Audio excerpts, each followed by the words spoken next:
All right, tonight is February 11th, and I know Samantha's going to say it again, so you will all know the date. There's no missing out on this. Let's go right to Samantha B. And here we go. This is Samantha B, and this is Nutrition and Fitness 101. I'm setting a timer, and let's get right to it. Being at February 11th, you should be cycled up from, phased up from last week. So you should have new elements that you're working on. Nobody start fresh, so we're all talking about phase 2 or phase 3. So there should be a substantial amount more strength training going on. I have seen minimal videos. I would love to see a ton more. I'd love to see questions, concerns, or comments about things that maybe you're progressing well, maybe you're wondering why, maybe you're wondering if you can do other variations. I don't know exactly what it is, but I would love to hear any questions, concerns, or comments if you have them. And if you're just this incredibly gifted athlete that doesn't have any questions, then you rock, and I still really, really value you. Okay, so I wanted to jump right into it, and I retired from lifting last week. I no longer lift weights as of last week, but I'm coming out of retirement today. So, yeah, it was a short-lived retirement, 7 days. I'm 100% going to lift today. I'm 100% going to exercise today. Let me see. The only things that I did last week are I videoed life WOD stuff. So I did get some peels and stuff. I demoed some exercises for my clients. But for the majority of my life that has a lot of fitness usually in it, I did none extra than what I was doing. I want to go over why. And I want to go over what happened to my body in that time. So let's start with that. In the past 7 days with no exercise, my life has fallen into complete and utter chaos. My life was somewhat of a well-oiled machine. I actually did a call. I don't remember the exact date, but I did a call about how well-oiled my life was, and then boom. Everything changed as of last Monday. I moved into a new location. I changed my timing. I introduced group training. I had all new programs for my entire clientele. Even my online clients, I switched over into the beginning of the month phase, which is going to be incredibly helpful for me in the future. But at this point, it created chaos. I no longer had the same client hours, the same office hours. My drive times were different. My training was non-existent. My groceries got crazy. My cooking seemed like I had no time. And all in all, it was rainy and crazy. And at the end of the week, I came down with something that I would think was gastritis. And let me tell you a few things that I learned last week. Number one, I really like to know my schedule. I really like to know and understand how long it takes me to get to point A to point B. I really like to know what we're eating Monday, Wednesday, Tuesday, Wednesday, Thursday, Friday. And I really like to be able to plan for that type of thing so that, one, I can get more quality time in with my daughter and my husband and my friends if that happens to have extra time left over. But living in complete chaos is so challenging. So the moral of the story is this week is now a new week. I learned a lot from last week. All kinds of things happened that were out of my control. And it was just going to be a crazy week because of the move. And I was going to have help and ask for help. And I did, and I lived. But it's not a way that I want to continue living. So this week, starting today, I had an idea of when I was going to get back. I had an idea of when I needed to start recording this call. I had an idea of, okay, what do I need to do at the grocery store? What am I going to do before I work out? What time are we going to leave? What is Logan having for lunch? What am I having for lunch? What am I having for dinner? Now, that might seem like something that you're doing every day, but I'll tell you right now, when you can start fine-tuning your life and understanding, oh, I go to the gym on Monday, Wednesday, and Friday from 3 to 4:30. When I leave on Monday, I go to the grocery store.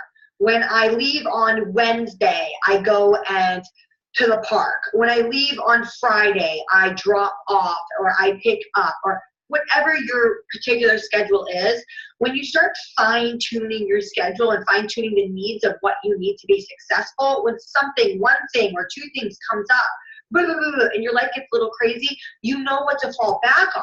When things go completely chaotic, as mine did last week, and you just say, hold on tight, and you hold on tight, and you look forward to when you can get things back on schedule. So with that being said, I now have a better idea of how long traffic is when I leave the gym at 12 o'clock. I have a better idea of what route I want to take. I have a better idea of what I need to do in the time that I get when I get home. There's an expectation. There's something that I learned from last week, even though it was crazy and I don't want to do that week again. I still learned a lot from it, and I want to grow on top of it. Now, like I told you, I didn't train at all. I never do this, but I ate under my calories, which I never do. I'm always an overeater when there's stress or whatever. And maybe not overeating as in I'm binge eating, but overeating as in I would maybe not eat something that I was familiar with. I wouldn't track it, and I would assume that it was either higher in protein or higher in fat than I would want it to be. I actually underate, and I had a lot more caffeine because I was going crazy and so on and so forth. And like I said, I ended up with something like gastritis at the end of the week, and it was so terrible. And it made me think of everyone, especially one of my friends in particular, who is really, really sensitive to MSG and some other things that give her migraines. And now I totally have a different feeling of how she is around food. And she's like, I can't eat that, or I don't even want to try that, because I would do anything to never feel that again, because I was petrified. I am so used to feeling 95% and above. And all of a sudden I'm feeling like 50%. Like my stomach is really messed up. I'm like almost like feel like I have to, excuse my language, fart really, really bad, but it won't come out. And it's almost like I'm burning, not heartburn, but like just stomach madness. And I'll be honest, I would have done anything at that point to make that go away. If somebody told me to eat a box of Oreos, I would have done it. Somebody told me to drink a gallon of milk, I would have done anything to make that go away. But so when I looked back and I managed my schedule and I thought about it, I was like, oh, you're incredibly stressed out. You haven't slept at all. You've been living off caffeine, and your diet was off. And then I said, ooh, whether I ate something that really destroyed my stomach or it was just the higher concentration of caffeine, I would assume that I ate something that just messed me up, because I don't take any ibuprofen or anything like that. Whatever it was, I would, if I had the chance, I would never, ever try to live with that type of abdominal distress. And it made me think about people that have ailments regularly and why Mama G's lifestyle is the way it is. Usually we say you're sick and tired of being sick and tired. And if I lived with this, now, after Friday, I felt it Saturday, and it was still there Sunday. I haven't had any symptom of it today at all. And I'm hoping as my diet got back to kind of normal, starting probably like yesterday and today, I definitely feel better, and I feel a little bit more confident that it's not going to be my new forever. For a second, I was like, oh, I can't live like this. And it's not like me to want to go to the emergency room, but I contemplated going to the emergency room. That's how much discomfort I was in. It was like a pain and discomfort all mixed into one. Herbal tea, no caffeine. So anyway, I learned that I personally could never live in that type of distress. And I really hope that there's not something that you're living with that you're not addressing. And it made me think, do you know what 95 to 100% feels like? Because if you did, if you knew what 95 to 100% feels like, you wouldn't ever want to leave it.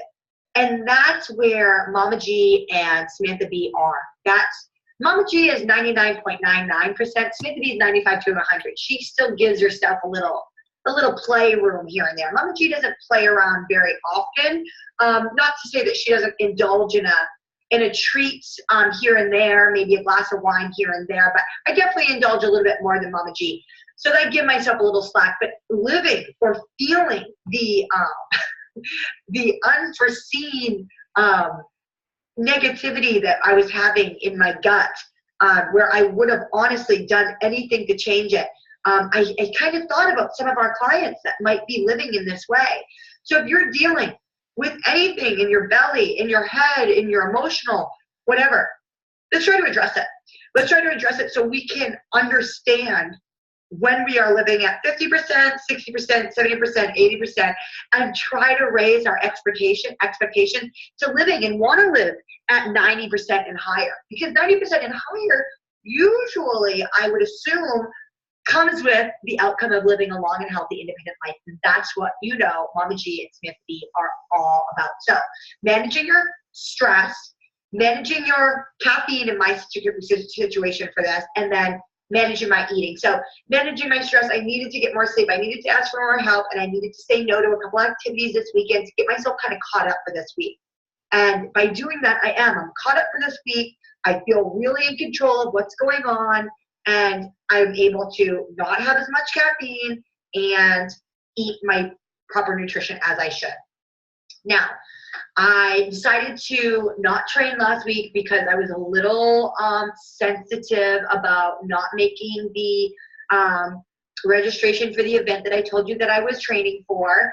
So I really tried to train on Monday, but luckily I didn't because I needed to de-stress. If I would have trained, I probably would have been in a worse state than I was without training because I really didn't have the time. I really didn't have the energy, and without time and energy, you know that your training's not going to go very good. So this week, I'm really looking forward to getting back into the bar, getting back into my life WODs on the other days, and really enjoying exercise again in my life, kind of coming back into the normalcy. Okay, so coming on to one of my other tangents for the weekend is Mama G Mama G had her mother-in-law passed, and they had a beautiful service that my family attended, and I knew a couple of people there by just Mama G's lifestyle and being friends with Mama G. She's always got an open door, so I've met a lot of her friends from all over San Clemente and local Orange County. And so Mama G kind of has a reputation. And it's funny because Mama G's reputation doesn't always make sense. So it's funny the way that people communicate what Mama G wants you to do versus what Mama G actually wants you to do. So the first Mama G's lifestyle reputation flaw is whether or not something is Mama G approved or not. So we were at the celebration of life for her mother-in-law, and they had catered it with, what would you call it? It was like a couple different pasta dishes. One that was like, I don't know, it has the what do you call it? Ricotta cheese in it. It's noodles or ricotta cheese. It's like baked ziti, I think. I think that's what it's called, baked ziti or something along those lines. And then they had like this sausage dish, and then they had a big salad, and then they had some roasted veggies in this like sausage thing. So, and white bread. And so probably not it was probably white pasta rolls too. But so looking at that meal, probably not completely Mama G approved, right? When we look at our plate, we want to see our veggies and our fat and our protein, and definitely not a ton of white crap. Definitely not her perfect, ideal Mama G approved food. But somebody said to me, now Sam, is that Mama G approved? And I said, well, it's not 100% Mama G approved, but what's not Mama G approved is being starving and not eating. And that's something that I think a lot of people forget. So the way that this works is that we're constantly feeding ourselves, okay? So we don't go 6, 8, 10 hours of fasting unless that's when we are asleep.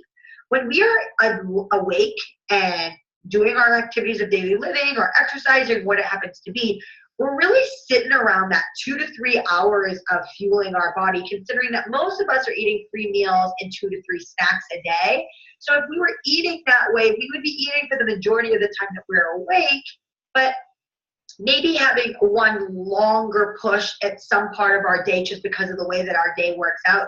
But we're eating regularly. So the way that this activity kind of panned out is that I didn't eat for a really long span of time. So by the time the food came out, it was more than time for me to eat. I had to eat. I should have had a snack in between there and then been having my lunch, which was my own poor planning in this situation. But sometimes when you're going off, as I told you, I had a crazy week and kind of don't know exactly what to expect, you just go for it and you do the best that you can.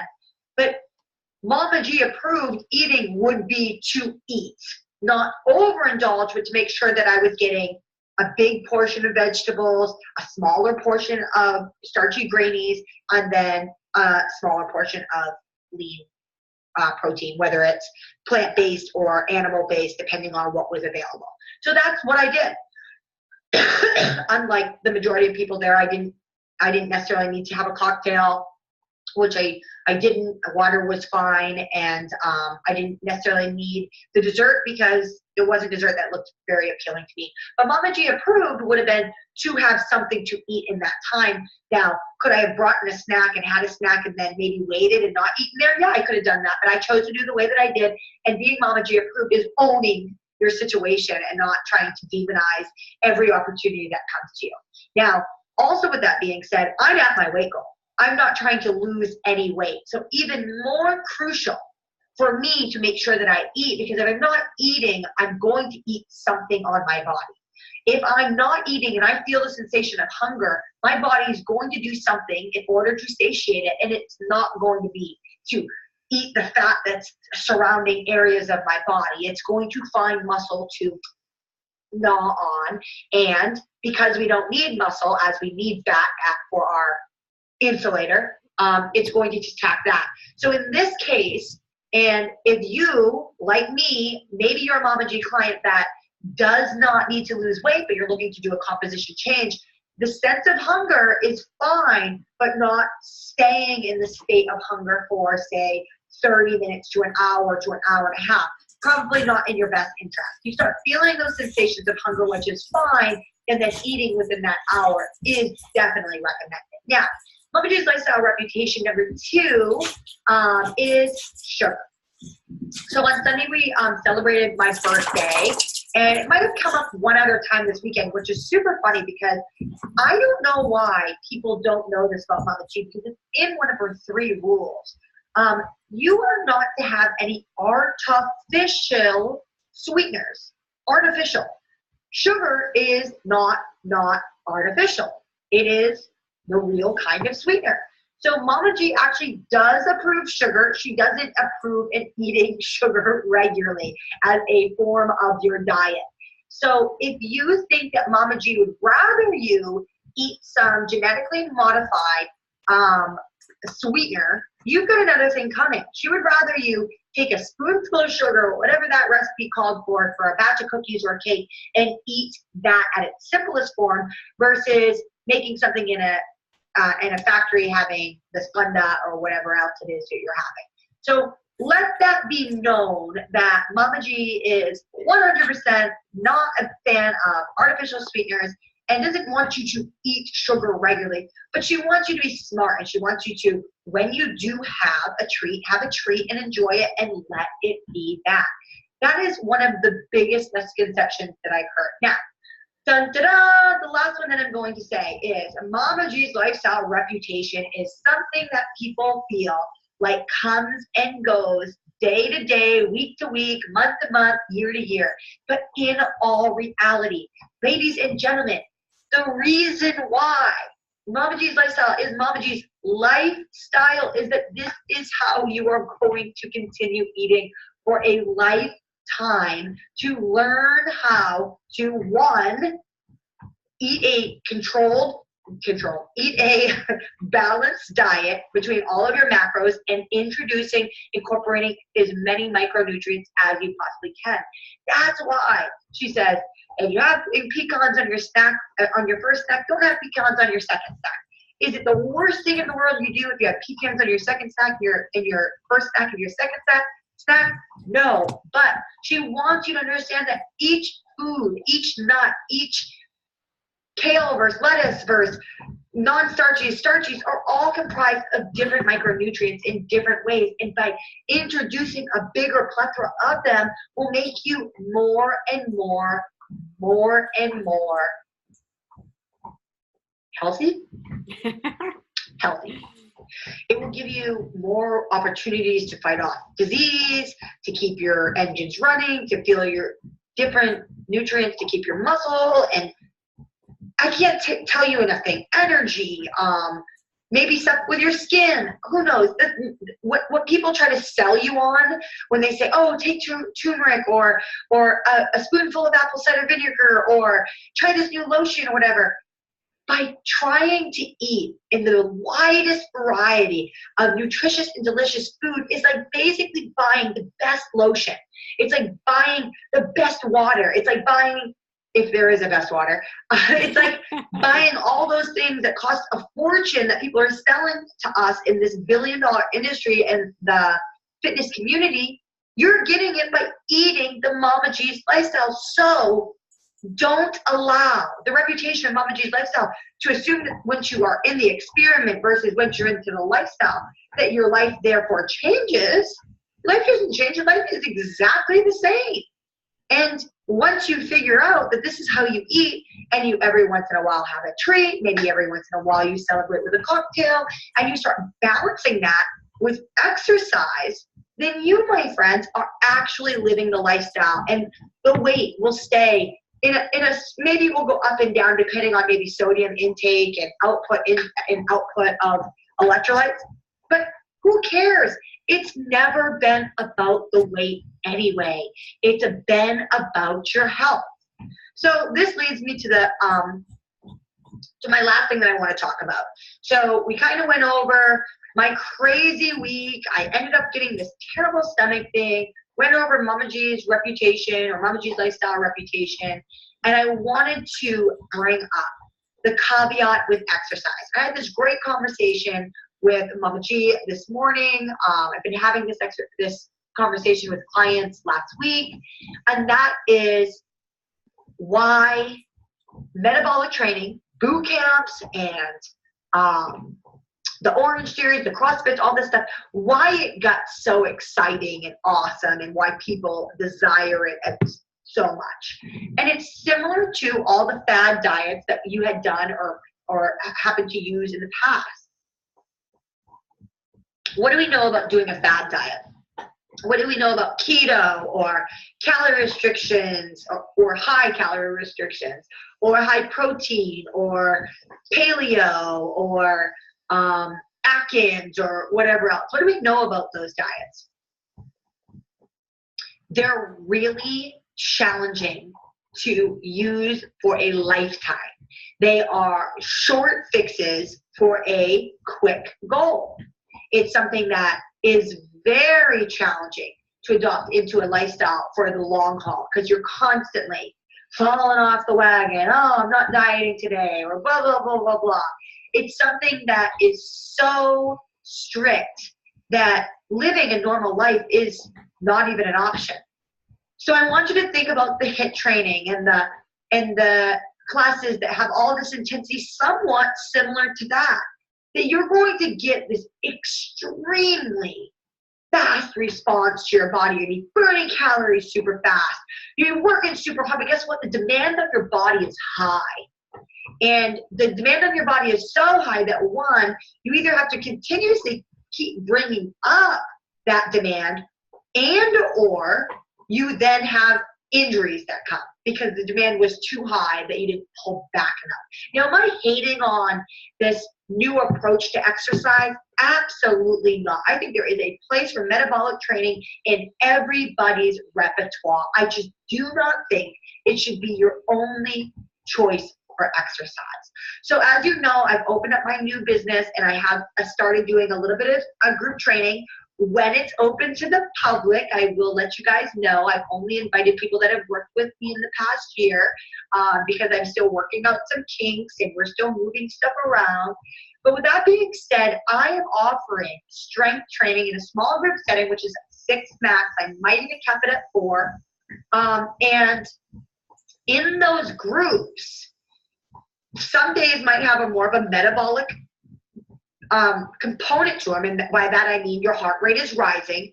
But in the majority of my groups, I'm actually working on trying to get them to rest. to think about incorporating technique first versus intensity, because intensity can be brought in, but doesn't need to necessarily be brought in with every single movement that we do, because if you do not understand and your body cannot control certain movements, it doesn't have anything to grow off of. So building a foundation of strength, body awareness, and proprioception will give you a foundation that when you do high intensity interval training, when you do go for Spartan races or a challenging cardio set that might bring you into the red zone for 10 minutes or 15 minutes or whatever it happens to be, your body has a foundation to grow onto that, one, maybe you'll see progress, and two, maybe you won't become injured. So I want you guys to think about your eating, your lifestyle that you're creating for yourself is actually it. Once you're done the experiment, the only thing that changes is that you now are thinking about more of a composition, that you're trying to maintain your healthy body weight. And if during that time you compositionally change from more lean muscle tissue than less fat, then that's a great thing if your body's staying the same and you're still seeing progress. But if you're constantly beating your body up and you're constantly not seeing any progress, I challenge you to look back at phase 2 and 3. There's programming up on www.mamajeeslifestyle.com on your fitness macros, and try going through phase 2 and phase 3 again, but actually giving it the effort that it's designed to have. So when you're doing your first round of 4 sets of 5 push-ups, and then the next week you're going to do 4 by 8 push-ups, not allowing yourself to change any of the technique through your shoulders, through your core, through your hips. And if you do, instead of rushing yourself to do another set, either bring in a new modification, and if you don't know, you can always ask, but incorporating more rest so that you can achieve that set again, but holding the form. And when you get to that 4th set, you should be tired, you should be challenged. And if you're not, then we need to find a way to challenge yourself. So maybe incorporating some eccentric movements, controlling the movement down. There's so many ways that we can improve strength, but unless you actually do a movement at its integrity, instead of worrying about getting your heart rate up during every exercise that you do, you'll never be able to tell if you're actually getting stronger or if you're showing any progress. It seems really simple. And I explain it in a way, and I understand this, that kind of makes training at intensity seem wrong. It isn't. Training at intensity is not wrong, as long as you can maintain your technique. But when you're bringing intensity into an exercise, you want to be able to bring 100%. You don't want to bring 80%. 100% is intensity when you're giving it your all. If you're constantly trying to push at 100%, it keeps going to 90 to 80 to 60 to 50 because your body actually needs rest. That's when we are overtraining the body. We want our body to respond to us. And if it's not responding, if it's doing the exact same thing, we know we're not doing something right. So I've had so much success with some of my newer clientele that actually came from Mama G's, just getting them to recover through exercises, not trying to reinvent the wheel, having them do simple push-ups, simple deadlifts, simple lunges, simple lat pull downs, simple overhead press, just to get them to feel the muscle groups that should be working and trying to get them to figure out how to get as many muscles incorporated into a movement as possible, and using that to create somewhat of a metabolic effect versus the intensity of the movement. So I think that it's really important for everybody to understand that we're all different. And if you feel like maybe you are doing this, but you're not sure, talk to me about it. Ask me questions, send me videos. Don't get too caught up in a calorie burn. If you're seeing progress and your legs feel stronger, if you're doing squats each week, if you are running and you're noticing that your heart rate doesn't go up so fast, that's progress. If you're lost to see if you have any progress. You need to make sure you're actually doing something to see progress. So if you're not doing something that has some type of programming towards it, then let's try to talk about it, okay? So ladies and gentlemen, get in control of your life, okay? If things are feeling crazy and out of control and you don't know up from down and left from right, here's the time. Start learning from the week before. Plan your meals. Figure out good gym times. If stuff hits the fan, stuff hits the fan and you make it work. But you have something to fall into. Make your schedules. Figure out what works for you. And that is how you, my friends, I'm Samantha B, sorry, and you, my friends, are better for the rest. Well, what to say?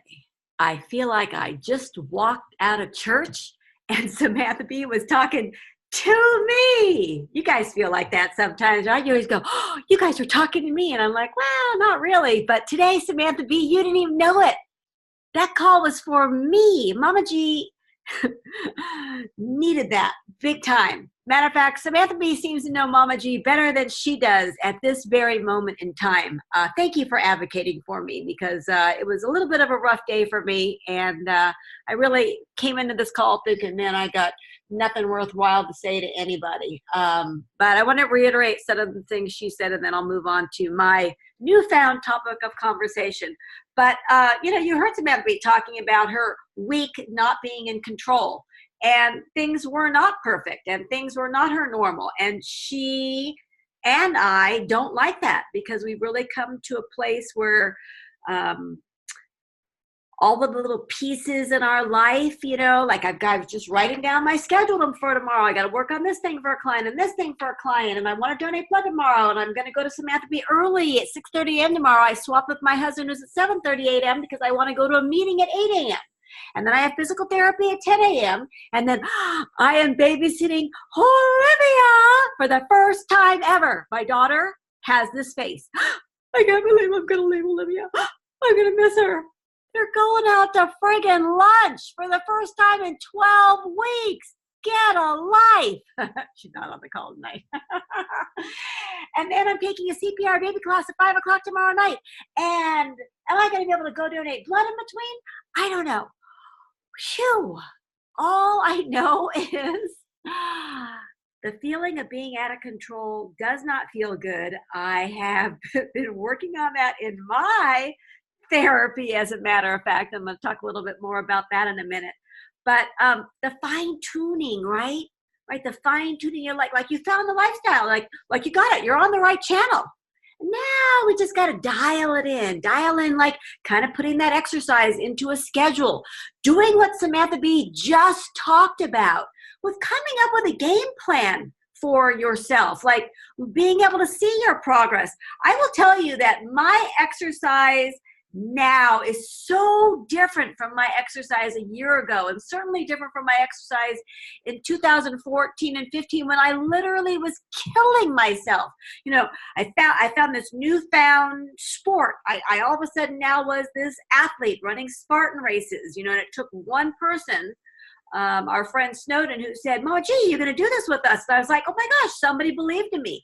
And that was it. And then I started motivating people. And now I've kind of gotten to the point where I got all these people doing Spartans and kind of not really interested in it. Now I've kind of found this new thing with Samantha B called weightlifting. And it is 100% a challenge. And it's had me have to dial down all of this killing of myself with my cardiovascular exercise and things that were causing my body a lot of discomfort and pain and soreness. And even though I still have my ailments, all right, even though I still have issues in my cervical spine that I'm dealing with and issues in my lumbar spine and this little hip thing that every once in a while comes to fruition, I am really loving the fact that I'm not killing my body and that I'm able to really be in maintenance mode in terms of my weight, and I'm gaining strength at 50, almost 56 years of age.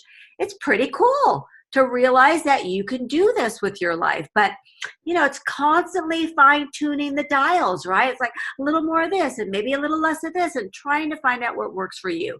So scheduling and planning and trying to figure out how your time is going to be managed is critical, because people tell me all the time, I just don't have time to eat healthy. And then I want to say, and I do say out loud usually, do you really not have time to eat healthy? Because if you're not eating healthy or treating your body respectfully with some exercise, you're actually shortening your lifespan. So really, do you not have time to do this? Well, you have time, but it's a matter of figuring it out. So, that is one of the goals of Mama G's lifestyle, is giving you the tools with your fitness and with your nutrition to get you there. We've got several clients that have been nursing injuries over the last last couple of months. And ultimately, the beauty of it is once we identify it with them and kind of give them the tools to be advocates for themselves, to, see an orthopedic surgeon or see a chiropractor or see a physical therapist or whatever it happens to be, or see a therapist or whatever, those issues actually get rectified. And it took effort and it took time, and it sucks when you're in the middle of it. Believe me, I understand that, but you have to speak of it. And so that's one of the things we really want to work on with you. And I'm working on it in therapy and I hate it, is to be vulnerable, to own up to, hey man, I have had this nagging hip thing and I know I didn't say anything to you about it, or my shoulder, this or that. And we're going to say, hey, all right, let's have a conversation. Let's have a conversation of when you feel things, or perhaps it's gut stuff. And you might say, oh, when I eat this or that, or like when Samantha B said, she had this pain, and I'm like, man, you have gastritis. Mama G knows exactly what that looks like. You are literally eating your stomach from the inside out. What's going on? What have you done differently? Caffeine, you're not taking any medication. What's happening? Not eating as much, not coating that stomach. Does it feel better when you eat? Yes. And owning up to the stuff in our life that's causing us to feel terrible is step one. Step two is taking the action to deal with those things. And I will tell you that, one of my big struggles in therapy right now is being vulnerable and sitting in that place of vulnerability, sitting in that place of sadness. Because what I do when I get triggered, my therapist would say, I go to anger immediately. And I go to trying to, advocate for my time and protect myself. And, nothing else is going to, like, I don't have control, all these things in my life. And so, man, I'm so mad about this. Unfortunately, just tonight at 4 p.m. to 5 p.m., she reiterated the fact that I have to sit in that sadness, and I have to feel that vulnerability, and I have to reach out to people in my life who can actually help me figure out how to deal with those things. So Samantha B and Mama G are here in your most vulnerable time, trying to figure out how to deal with the emotional aspect of eating, trying to give you the tools so that things don't become so emotional. I will skip right ahead and talk to you about cravings. So on Sunday, I had a ton of homework to do. My husband and his best friend, who he never gets to see, went to California Adventure. The last thing my husband wanted to do was to go to an amusement park without children and without me. And but I was like, oh, a day alone. I have schoolwork to do. I have things to do. And, I ate my breakfast. It was fabulous as always. I went to mass. I came home and I started with the homework. And I had this big test that I had to deal with. And then lunch came, I had my lunch, and then there's that afternoon. And the afternoon seemed to be kind of a rough time for our clients in Mama G's lifestyle. And to myself, I was like, oh, last week I had a little bite or two of this dark chocolate with almonds that I had bought to put on the Yonana. And I'm like, man, I could go eat that right now, like right here, right there and right here. I was like, oh, kind of sounds good. And I said, well, here's the thing. You could totally make the decision to have that dark chocolate with almonds. Not a problem.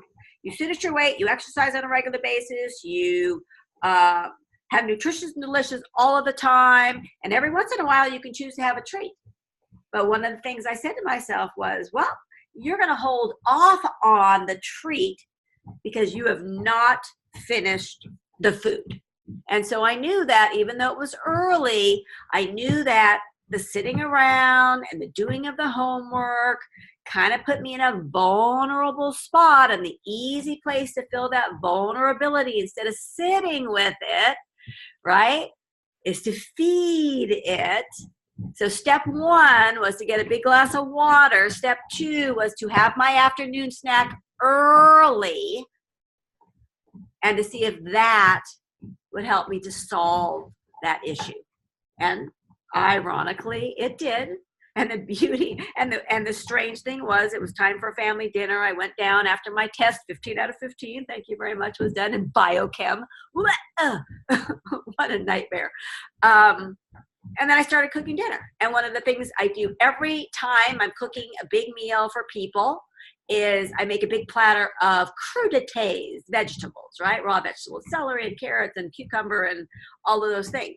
So, and I'm consistently, and I'm kind of in the celery thing. I think because, they say celery, you should be celery juicing and cellaring it away. I'm like, I'm just going to chop on some celery because it's so good for you. But I kind of like it. I haven't eaten celery raw in a really long time. I like the inside, the lighter green and the whiter parts. And I'm really enjoying celery. And then my cucumber, I used to eat red peppers whole. I literally have no desire to eat red peppers raw right now. Must be in a burnout mode. But the point being is, like, I'm eating these veggies and I'm cooking dinner, and I made that beautiful chicken cara. I hope you found the recipe, and I hope you followed it to a T, because if you don't follow it to T, I'm going to tell you right now, it'll be raw. And I struggled with cooking whole chickens and them not being cooked through. And I now have hit the beautiful ticket of it must sit covered in foil for at least 20 minutes to allow the juices to conceal and to finish cooking, and it usually is perfect. And guess what? I had 2 beautifully roasted perfect chickens last night, and I didn't even want them. I went for the vegetarian meal last night, the baked pasta and the big thing of the roasted Brussels sprout salad, and there was hardly any vegetables left after that anyway. But point being is, I kind of had that little bit of a struggle, right, with kind of craving in the afternoon. But I took a moment and sat in that uncomfortable thing because, if I was hungry, fine. I took care of that with my snack, which ultimately dealt with the hunger, right? My cottage cheese and my apple, my Honeycrisp apple and my pecans or whatever I happen to have on it, the cinnamon. But, I could have went for that dark chocolate with almonds, and who knows how much I really would have wanted. And I guarantee you this.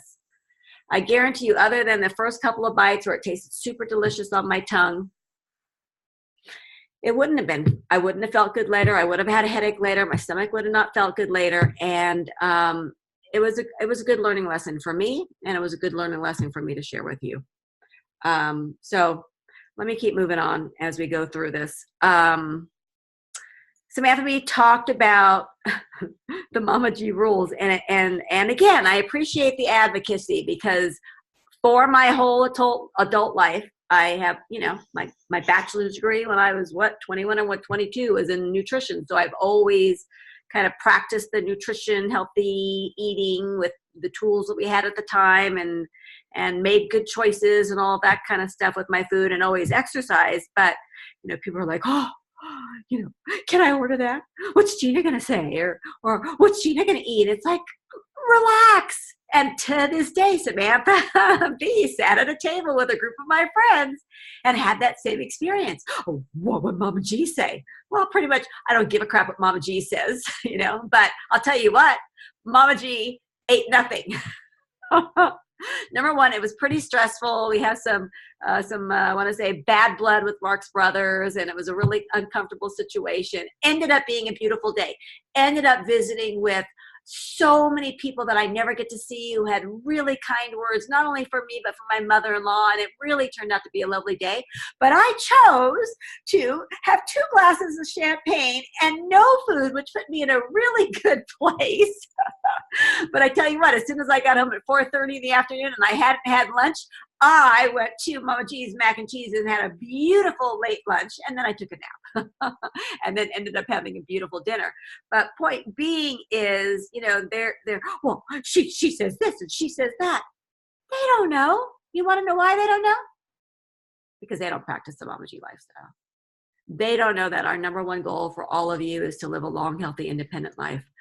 Today I had an opportunity to, I don't know if it was an interview, but a local paper wants to have me start writing a column on injecting. We talked about, little Q&A with Mama G maybe, or whatever that might look about, with talking about nutrition. And then Samantha B can do her fitness stuff and kind of us answering questions. And I said, the problem is that, our goal is to, give people a lot of science-based and evidence-based practice in terms of nutrition and fitness. But you're going to have the naysayers. And the editor said to me, oh, forget about that. She says, every single day, somebody hates on something we put in the newspaper. I said, oh, I 100% understand. It makes complete sense. And I says, so as long as we understand that, when somebody talks about, Mama G, tell us about the ketogenic diet, or Samantha B, tell us why whatever training is the best kind of training. And then we try to go in and in a really nice way say, well, there's not only one best diet. There's diet approaches that can help us reach goals depending on what your goal is. And same thing in the fitness realm, right? What is your goal? If you want to run a marathon, you actually have to probably do some kind of training with running to make the goal of actually running a full marathon, right? So depending on what people's goals are, but it's gonna be difficult to kind of maneuver it through there. So discussed a lot with her about the goal of just being moderate and giving people the tools to incorporate more healthy eating in our community and what that might look like. So stay tuned on all of that. But it was a good opportunity to kind of explain the Mama G lifestyle and our philosophy in helping our clients. But I heard today when I was listening up to a podcast, when I was doing my list, which is my low intensity steady state of 45 minutes, which I did on a spin bike at the gym, was a physician that was talking about life is all about relationships, which we all know, whether it's relationships with people, whether it's relationships with food, whether it's relationships with things, right, that we covet.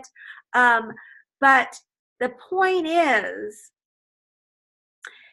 you want to have a good relationship with those things, right, in order to come out with a good outcome. So, putting good, nutritious food in our body, and hopefully it's delicious at the same time, is going to, the repercussion of it will be a body that's super happy and a gut that's happy. Somebody gave me a hug, and I think they had their hands on my shoulders, and they said, holy crud, you work out. And I said, there are ramifications to our behavior. You're right. I do work out, and I definitely have traps to prove it.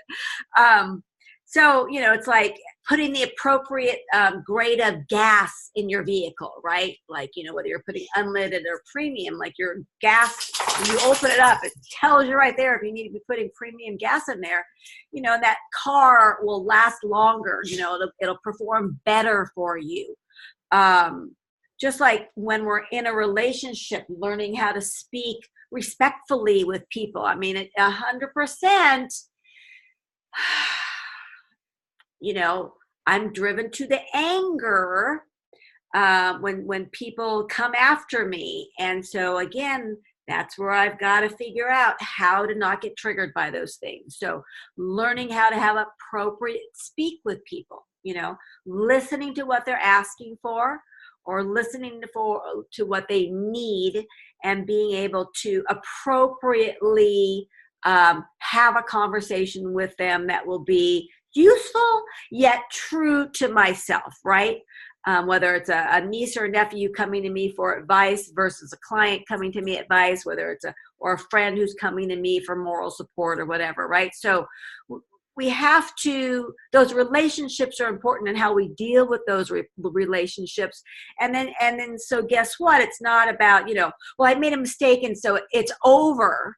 We're human beings. We are 100% prone to mistakes. Unfortunately, some mistakes are irreversible, right? So we talked about Samantha B's not pulling the trigger on the application for her event, her weightlifting event.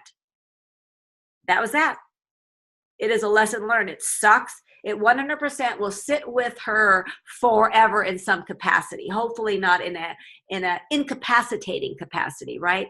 And there are other regrets that are more forgivable in our life. So we have to be able to manage these things and be flexible and understand that most things in life are fixable. So for instance, maybe we made a poor choice on a little binge episode last night with ice cream and cookies. Guess what?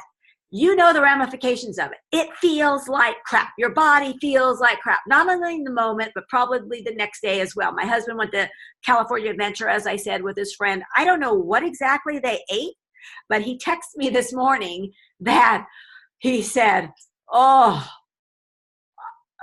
and again, I don't know what he ate, so I need to ask him tonight at dinner time. But he was like, my body is feeling the ramifications of that, whatever we got at California Adventure. And he says, and I learned that the Mama G lifestyle is for me.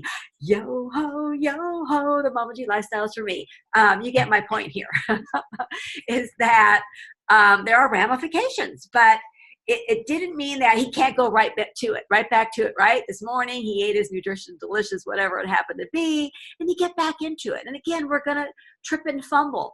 And fumble, yeah, fumbling is terrible. Stumbling is terrible. But you can't be afraid. Samantha B just said it to me this morning when we talked about hanging obstacles or even my lifting. And having a little bit of fear, I said, like we were doing some snatching. And then once I was able to get the bar over my head, I was like, that was totally manageable. But before I did it, it was like, well, I have to kind of feel what that's going to feel like and, worry about what's going to happen. It's like, well, you know what, for the most part, not going to break an arm off. Everything's going to be okay. But the fear factor, right, for some of us, me being one of them,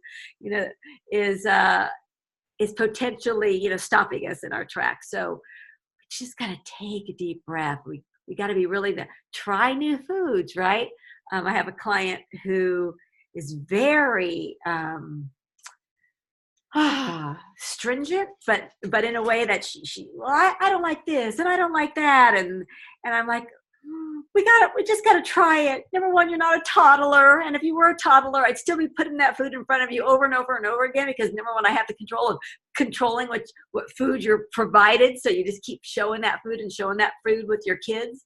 But an adult has full control of their choices. And I said, please, I need you to start trying these things.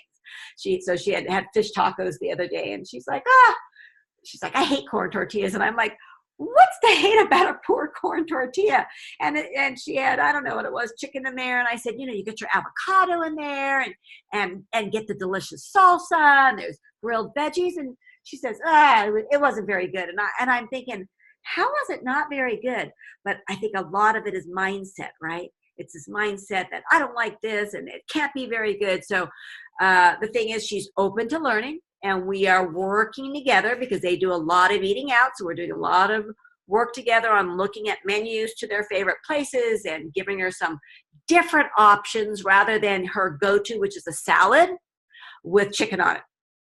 Okay, well, we're missing out on a lot of nutrition by choosing a salad and chicken only, right? Because as Samantha B talked about, each food has its own nutritional component. So let's change this thing up. Let's give our body the ability to have lots of different macros and micronutrients and all of those things that really give us the ability to perform better, right? And live a long, healthy, independent life. So back to that relationship issue, we gotta have a better relationship with food. We've got to be determined to make the time in our life, right, to schedule better. Because what's happening and I hear it, I've heard it every day, every single day for a couple weeks now. I've been keeping track. Is that, I just don't have time to eat healthy. I said it earlier. I just don't have time to cook. Oh man. And so one of the things I've been trying to do on Facebook Live and some other things is to literally show you how quickly I can throw together a meal. But guess what? You got to have food in your pantry. You got to have food in your freezer. You got to have food in your refrigerator. Or you got to be willing to run into the store to go get this, that, and the other thing that you need to make that meal come to fruition. So there's not a quick fix. Just like she mentioned about, every diet, there is a quick fix by going on a diet, but it's temporary. And during that time that it's temporary, it's not sustainable because you have cut out this, that, and the other thing. And you guys know that food brings a tremendous amount of joy to life. I talked about last week about, there's a new, all the new My 600-Pound Lives and Family by the Ton that are out right now. And so at night, about 10 o'clock, I get in bed and I watch a few minutes of it because I'm really, really, really intrigued by what's going on. And I'm really, really interested in the psychological aspect of it. And the intense love of overeating this crappy food, and that nobody's cooking, and that it's so easy to drive into that fast food place and order, $15 or $20 worth of food, 10,000 calories worth of food, and to literally sit in the car and just pummel it down. And again, that immediate joy comes from the taste and the taste buds and the serotonin boost and the endorphins that are played out hormonally. But as soon as it's over and as soon as it's off your taste bud and as soon as that hormone surge is over, you sit in the exact same place. And for the majority of us, we're able to control another binge because we're stuffed to the brim. But these people who sit at the 400, 500, 600-pound mark have overstretched their stomach to the point where there's no amount of food that will ever satiate them. And that's why they ultimately are candidates for the gastric bypass, where they take the sleeve, they do a sleeve where they literally take out 90 to 95% of their stomach so that they have that little tiny space left. Now it's life-changing because you'll never be able to eat again in the same capacity nor be able to enjoy food like you did once upon a time. But it's just really eye-opening to understand how powerful the mind is. And that's what we've got to, continue to reiterate. This is not going to be fixed in a moment. I really started to rethink Mama G's lifestyle and the experiment itself. And I thought, I think I got to go back to the drawing board. I don't think this is going to work. I'm feeling better hearing Samantha B kind of talk about Mama G's lifestyle because I believe it 100%, and everything she reiterated, I believe 100%. And whether you're a client who might be struggling and continuing to struggle, whether you're a client who's been completely successful, or whether you're one of those outliers that we talk about, the individuals who seem to be more insulin resistant and are not able to follow our normal plan that works for the majority of our clients, who still have faith, who still talk to me about, who still come back, who still ask for advice, who every day say, I wasn't successful yesterday or for the last week, but tell me how I can do better. Tell me give me some more tools. You still come to the calls, you still continue to listen. So based on that, it makes me want to pull up my big girl panties, not feel that I gotta go back to the drawing board, but understand that Samantha B and I have to keep talking. That we have to keep telling you that your obstacles are going to come out. You're going to have an injury. You're going to have some stumbling blocks with your food, and you're going to fall back into old habits. But guess what? We're here for you. Everybody on the page is there for you. And I really have loved lately some of you who don't normally post are starting to post, because I really think you see the value in it. And I think you see how people respond to you rather quickly, and whether it's just a pat on your back, hey, great job, with your exercise, or great job with getting through your thought process of how you were going to get something accomplished, or great job with, pulling together that quick meal that you weren't sure how that was going to happen.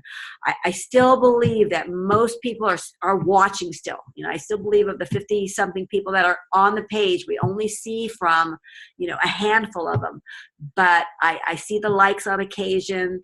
I get the individual responses via WhatsApp, and I still feel like we're making a mark. So even though I feel like I'm stumbling because I want everybody to be successful. I want everybody to be in control of their food and in control of their exercise and feeling like they're killing the game of life. But life's not that way. But guess what? Mama G and Samantha B, we're not going anywhere. Even though sometimes I feel like I should just throw in the towel that we're not really needed, or I'm not really needed. Every day. Today it was Samantha B coming at me with her talk that really spoke to me to go, you know what, we're making a difference. And I see it in you guys, and I continue to hear it from you guys. And please, as Samantha B said, keep reaching out.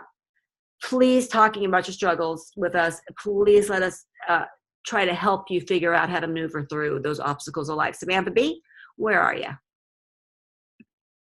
Samantha B. There you go. I'm Samantha B, and you are better for the rest. And like Mama G always says and believes wholeheartedly, it is not about what you lose, folks. It is all about what you gain. Have a beautiful night, guys.